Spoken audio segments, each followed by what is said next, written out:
Tired of juggling multiple PDFs? Let me show you how to merge them in under 10 seconds. For free! First, navigate to the SimpliConvert.com website and click on the Merge PDF tool. Now, it's time to add your files. You can either click the Choose Files button or simply drag and drop your PDFs directly into the browser window. Once your files are uploaded, you'll see a thumbnail for each one. You can reorder them by dragging and dropping them into the sequence you want. You can also rotate a file if it's the wrong way up.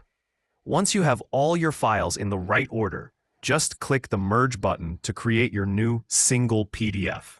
And there it is. You can now open your new merged PDF and see that all your documents are combined into a single organized file.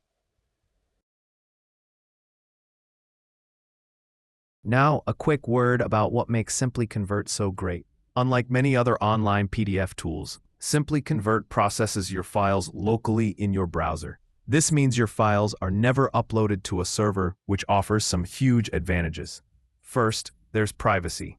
Since your files never leave your computer, you don't have to worry about sensitive information being stored on a third-party server. Second, you get a massive boost in speed. Because there's no upload time, the merging process is incredibly fast, even with large files.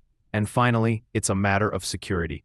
Without a server-side process, the risk of data breaches or unauthorized access is eliminated, giving you peace of mind. Thanks for watching this quick guide on merging PDFs. We hope this video helps you work faster and more securely. For more tools and tutorials, please visit our website and be sure to bookmark it. Don't forget to subscribe to our channel and hit the notification bell so you don't miss out on our next video.